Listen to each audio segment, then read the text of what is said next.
नमस्ते दोस्तों, मैं हूं प्रदीप कुमार। आप देख रहे हैं डिजिटल मार्केट। वीडियो शुरू करने से पहले बता दूं, ये वीडियो एक एजुकेशनल पर्पज़ के लिए है। अगर आप स्टॉक मार्केट में कोई भी फाइनेंशियल इन्वेस्टमेंट करते हो तो अपने फाइनेंशियल एडवाइजर से सलाह जरूर लें या फिर अपनी सोच समझ के साथ ही स्टॉक मार्केट में इन्वेस्टमेंट करें। अगर आपको स्टॉक मार्केट में कोई भी फाइनेंशियल लॉस होता है तो उसके लिए ये वीडियो रिस्पॉन्सिबल नहीं रहेगी। तो चलो दोस्तों, वीडियो शुरू करते हैं। दोस्तों, आज हम बात करने वाले हैं नैलको स्टॉक के बारे में। देखा जाए तो ये स्टॉक आईटी सेक्टर से बिलोंग करता है। देखो, स्टॉक के बारे में दो ऐसी इंपॉर्टेंट चीज़ बताने वाला हूं। अगर वो दो चीज़ें आप किसी भी स्टॉक के बारे में बारीकी से समझ जाते हो तो समझ लो आपने उस स्टॉक के बारे में 60 से लेकर 80% तक जो डीप फंडामेंटल एनालिसिस है वो मात्र चंद मिनट की वीडियो में कर डाली।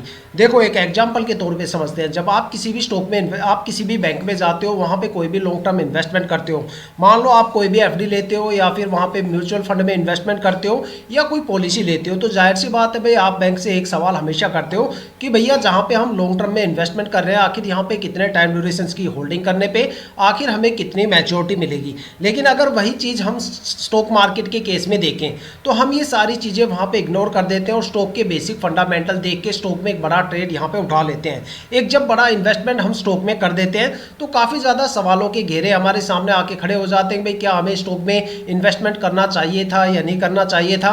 स्टॉक में आखिर कितनी गिरावट होगी, कितना पॉजिटिव मोमेंटम मिलेगा, कब से पॉजिटिव मोमेंटम मिलेगा, प्रॉफिट मिलेगा तो कब से मिलेगा, कितने टाइम ड्यूरेशन में कितना प्रॉफिट मिलेगा, मैक्सिमम ये स्टॉक कितना रिटर्न दे सकता है। ये काफ़ी ज़्यादा सवाल हमारे सामने आके खड़े हो जाते हैं। लेकिन सोचो, क्या हो कि अगर ये सारे सवालों के जवाब हमें उस स्टॉक में इन्वेस्टमेंट करने से पहले मिल जाए तो कितना आसान होगा ये डिसीजन लेना कि भाई स्टॉक में हमें इन्वेस्टमेंट करना चाहिए या फिर नहीं करना चाहिए। इसी को लेके मैंने ये वीडियो बनाई है। इसमें दो सबसे इंपॉर्टेंट चीज़ मैं आपको बताने वाला हूँ जो आपको हर एक स्टॉक में इन्वेस्टमेंट करने से पहले जरूर चेक करनी चाहिए। सबसे पहली बात कि स्टॉक के पिछले 5 साल के रिटर्न के बारे में मैं आपको बताऊंगा, जिससे आपको ये पता चलेगा कि भाई इस स्टॉक ने आखिर पिछले 5 सालों में अपने इन्वेस्टर्स को कितना प्रॉफिट दिया और कितनी यहाँ पे गिरावट हमें देखने को मिलती है। जहां से आपको एक आइडिया मिलेगा, एक पैटर्न देखने को मिलेगा कि भाई ये स्टॉक शॉर्ट टर्म में ज़्यादा प्रॉफिटेबल है या फिर ये स्टॉक लॉन्ग टर्म में ज़्यादा प्रॉफिटेबल है, या फिर ऐसे कौन कौन से नेगेटिव टाइम ड्यूरेशन हो सकते हैं जहां पे स्टॉक में आपको भर भर के गिरावट देखने को मिल सकती है, या फिर ऐसे कौन कौन से पॉजिटिव टाइम ड्यूरेशन है जहां पे आपको स्टॉक से भर भर के रिटर्न देखने को मिल सकता है। मैक्सिमम स्टॉक में कितनी गिरावट हो सकती है और मैक्सिमम ये स्टॉक कितना ज़्यादा रिटर्न देने का दम रखता है। साथ में एक नज़र डालेंगे स्टॉक के होल्डिंग पैटर्न के बारे में। कुछ बारीकियां हैं जो मैं आपके साथ शेयर करना चाहूँगा होल्डिंग पैटर्न को लेके। साथ में एक निष्कर्ष तक पहुँचने की कोशिश करेंगे कि क्या हमें स्टॉक में ट्रेड लेना चाहिए या फिर नहीं लेना चाहिए। आपके काफ़ी ज़्यादा सवालों के जवाब इस वीडियो में छुपे हुए हैं। वीडियो को पूरा जरूर देखिएगा, बिना स्किप किए हर एक पॉइंट को बारीकी से देखिएगा। अब आई होप कि यहाँ से आपको काफ़ी ज़्यादा वैल्यूएबल इंफॉर्मेशन देखने और सुनने को मिलने वाली है। तो चलो दोस्तों, वीडियो शुरू करते हैं। दोस्तों, अगर बात करें नैलको स्टॉक के पिछले 5 साल के रिटर्न के बारे में तो देखते हैं स्टॉक ने पिछले 5 सालों में शॉर्ट टर्म और लॉन्ग टर्म में आखिर अपने इन्वेस्टर्स को कितना ज़्यादा रिटर्न दिया और कितने कितने यहाँ पे हमें गिरावट देखने को मिलती है। अगर स्टॉक में शॉर्ट टर्म को लेके देखा जाए तो देखते हैं शॉर्ट टर्म में ये स्टॉक कितना ज़्यादा प्रॉफिटेबल रहा और कितनी ज़्यादा यहाँ पे गिरावट दर्ज हुई। अगर स्टॉक में शॉर्ट टर्म में 1 वीक की होल्डिंग की बात करें तो 1 वीक में स्टॉक ने करीब 12% से ज़्यादा की गिरावट यहाँ पे दर्ज की है। अगर 1 महीने की होल्डिंग की बात करें तो 1 महीने में स्टॉक ने करीब 26.5% से ज़्यादा की गिरावट यहाँ पे दर्ज की है।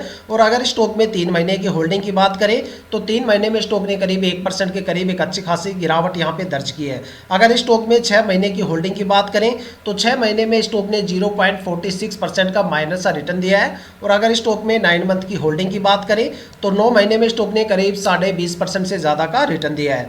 अब बात करने वाले हैं स्टॉक के लॉन्ग टर्म के बारे में। देखा जाए तो देखते हैं स्टॉक ने लॉन्ग टर्म में आखिर ये स्टॉक कितना ज़्यादा प्रॉफिटेबल रहा है और कितनी ज़्यादा हमें स्टॉक से गिरावट देखने को मिलती है। अगर स्टॉक में लॉन्ग टर्म में 1 ईयर की होल्डिंग की बात करें तो 1 साल में स्टॉक ने करीब 16.5% से ज़्यादा का रिटर्न दिया है।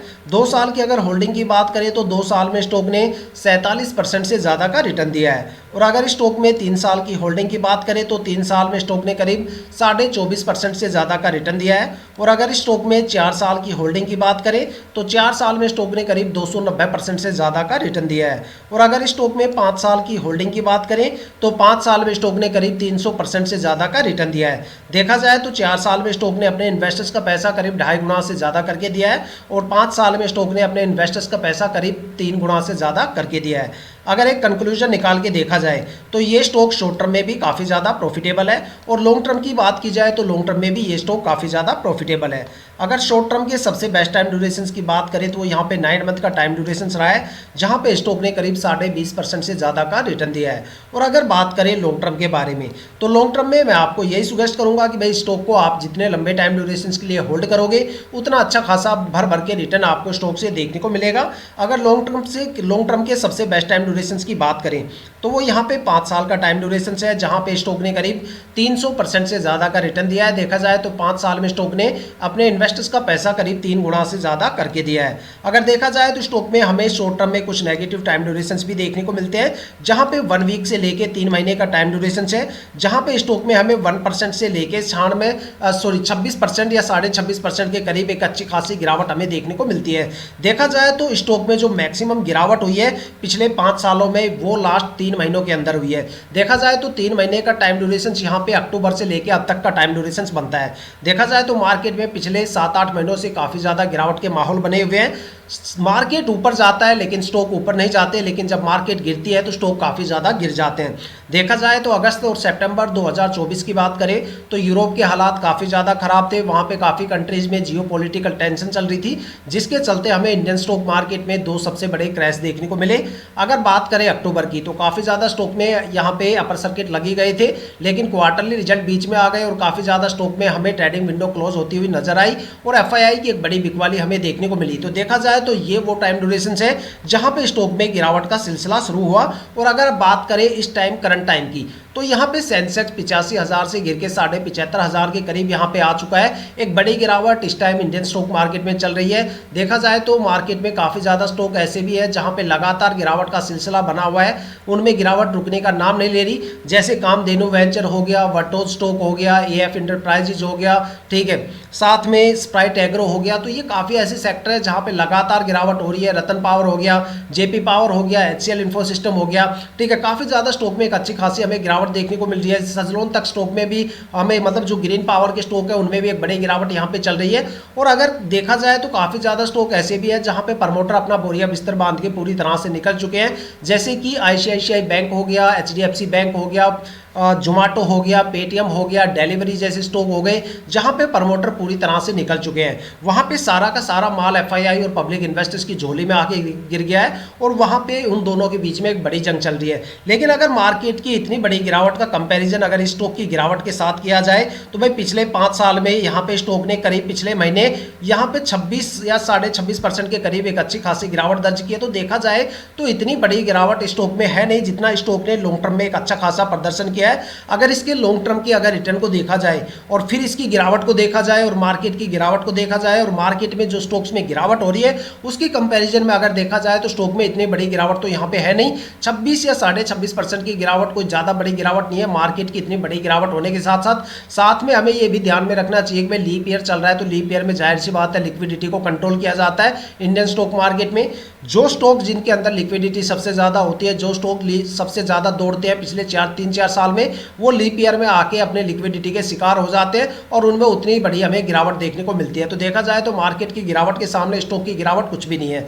तो देखा जाए तो आप अगर इस टाइम ड्यूरेशन को इग्नोर करते हो और इस स्टॉक को कम से कम 9 मंथ के लिए होल्ड करते हो, तब जाके आपको स्टॉक से एक अच्छा खासा पॉजिटिव मोमेंटम देखने को मिल सकता है। देखा जाए तो आप स्टॉक में किसी भी टाइम ड्यूरेशन में एंट्री ले सकते हो, लेकिन एक अच्छा खासा रिटर्न लेने के लिए चाहे वो शॉर्ट टर्म हो या लॉन्ग टर्म हो, आपको स्टॉक में जितने लंबे टाइम ड्यूरेशन के लिए होल्ड करोगे उतना अच्छा खासा भर भर के रिटर्न आपको स्टॉक से देखने को मिलने वाला है। देखा जाए तो ये सारे रिटर्न आप किसी भी फाइनेंशियल वेबसाइट पे भी चेक कर सकते हो या फिर अपनी ब्रोकरेज एप्लीकेशन पे भी आप चेक कर सकते हो। लेकिन यहाँ पे अगर देखा जाए तो हमारा एक निष्कर्ष जिस निष्कर्ष को लेके हमने ये वीडियो बनाई है वो निष्कर्ष तक हम यहाँ पे पहुँच नहीं पाए। क्या हमें स्टॉक में ट्रेड करना चाहिए या फिर नहीं करना चाहिए? देखो पिछले 5 साल के रिटर्न के बेस पे हमें ये तो पता चल जाता है भाई स्टॉक में मैक्सिमम कितनी गिरावट हो सकती है मार्केट के अकॉर्डिंग, स्टॉक मैक्सिमम कितना रिटर्न दे सकता है, कितने टाइम ड्यूरेशन में, किस टाइम ड्यूरेशन से स्टॉक में हमें एक अच्छा खासा पॉजिटिव मोमेंटम देखने को मिल सकता है। ये सारी चीज़ें तो क्लियर हो जाती है, लेकिन हमें स्टॉक में ट्रेड करना चाहिए या नहीं करना चाहिए ये डिसीजन हम स्टॉक के पिछले 5 साल के रिटर्न के बेस पे नहीं ले सकते।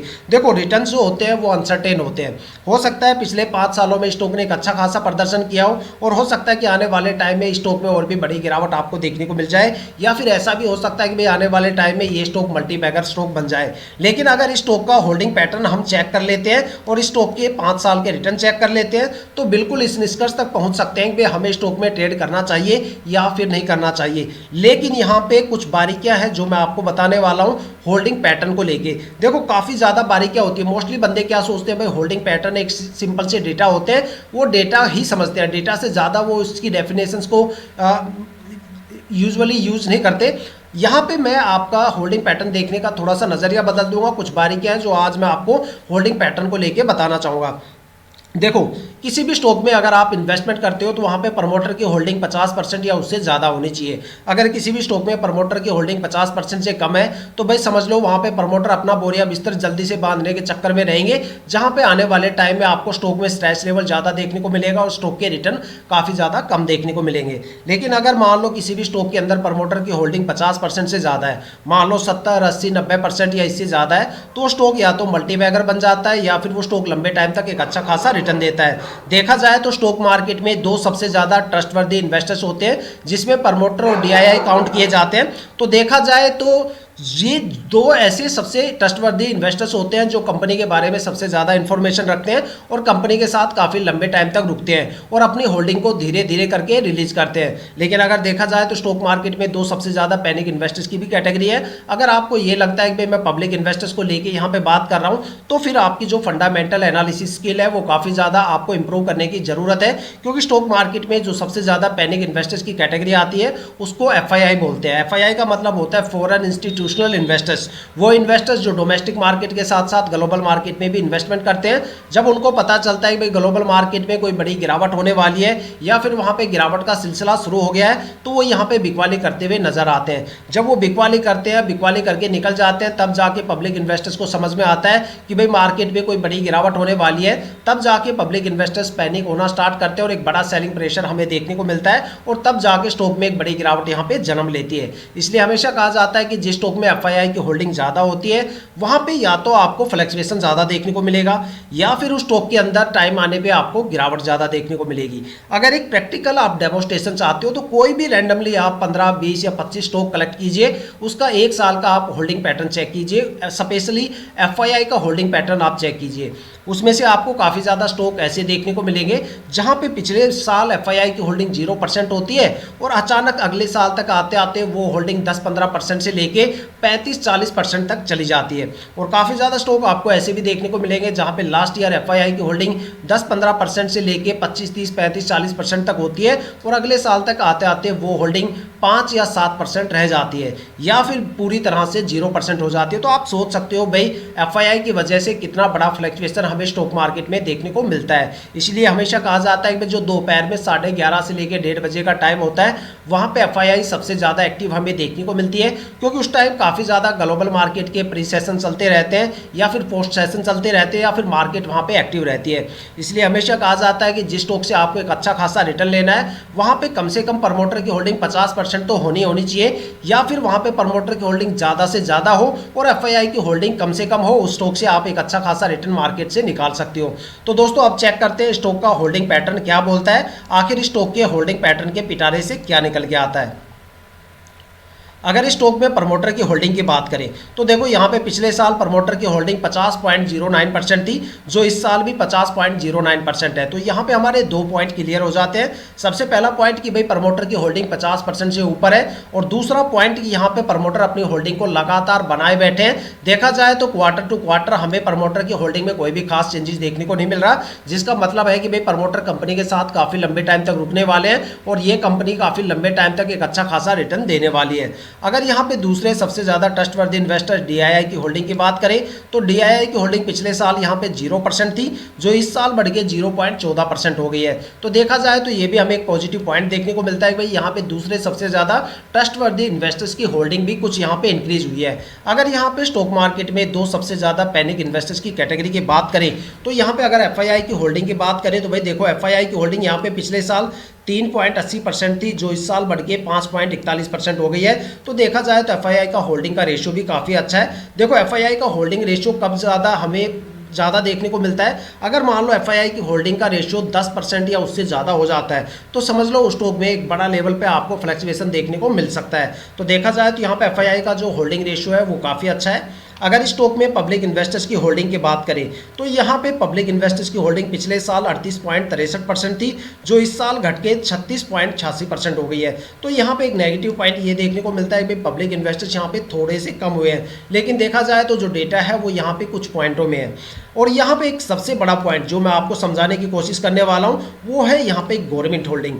यहाँ पे जो सबसे बड़ा पॉइंट है वो ये है कि भाई गवर्नमेंट होल्डिंग पिछले साल यहाँ पे 0.25% थी और इस साल भी 0.25% है। एक चीज़ हमेशा याद रखना, जिस स्टॉक में गवर्नमेंट होल्डिंग आपको देखने को मिलेगी वो स्टॉक काफ़ी ज़्यादा ट्रस्टवर्दी स्टॉक बन जाता है, क्योंकि काफ़ी कम स्टॉक में आपको गवर्नमेंट होल्डिंग देखने को मिलेगी। अगर आप कोई भी रैंडमली 50 स्टॉक चेक करोगे तो उसमें से आपको 3, 4 या 5 स्टॉक ये ऐसे देखने को मिलेंगे जहां पे आपको गवर्नमेंट होल्डिंग देखने को मिलेगी। और जिस स्टॉक में गवर्नमेंट होल्डिंग आपको देखने को मिलती है समझ लो वो स्टॉक काफ़ी ज़्यादा ट्रस्टेबल स्टॉक बन जाता है, क्योंकि गवर्नमेंट होल्डिंग जिस स्टॉक में मिलेगी वहां पे एक सिंबल लग जाता है, एक वहां पे टैग लग जाता है कि भाई वो स्टॉक काफ़ी ज़्यादा ट्रस्टवर्दी स्टॉक में आ जाता है, उसकी कैटेगरी में आ जाता है। तो देखा जाए तो बहुत कम स्टॉक में गवर्नमेंट होल्डिंग देखने को मिलती है जो कि स्टॉक में अवेलेबल है, चाहे यहाँ पे 0.02 या 0.01% ही क्यों ना हो, लेकिन अगर वहाँ पे गवर्नमेंट होल्डिंग है तो वो एक यहाँ पे लेबल लगा देता है स्टॉक पे कि भाई ये स्टॉक काफ़ी ज़्यादा ट्रस्टेबल है, यहाँ पे आपको एक इंडिकेशंस देखने को मिल जाता है। तो दोस्तों अगर देखा जाए तो स्टॉक के पिछले 5 साल के रिटर्न मैंने आपको बता दिए,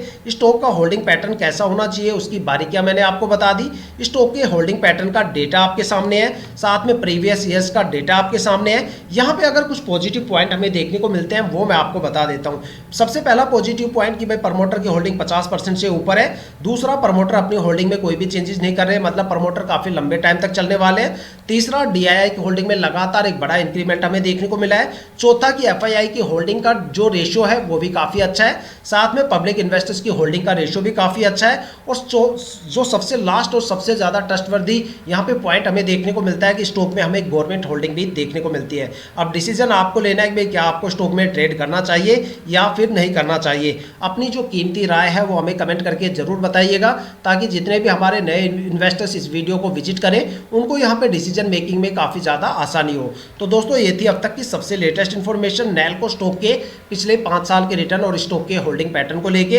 अगर आपके माइंड में कोई भी ऐसा स्टॉक है जिसमें आप इन्वेस्टमेंट करने की सोच रहे हो, या फिर आपने स्टॉक में इन्वेस्टमेंट कर दिया है और आपको स्टॉक के रिटर्न के बारे में बिल्कुल नहीं पता, तो आप हमें कमेंट करके अपने स्टॉक का नाम बताइए। हम आने वाली वीडियो में आपके स्टॉक को जरूर कवर करेंगे। अगर आप इस वीडियो या चैनल पर नए हो तो चैनल को सब्सक्राइब जरूर कीजिएगा, ताकि हम जितने भी डीपली एनालिसिस करके आप लोगों के लिए वीडियो लेके आते हैं उसकी नोटिफिकेशन आप तक सबसे पहले पहुंचे, ताकि आप स्टॉक मार्केट के हर पहलू से रूबरू रहें, अपने आप को अपडेट और अपग्रेड करते रहें। इसी के साथ ये वीडियो समाप्त करते हैं, मिलते हैं नेक्स्ट वीडियो के साथ।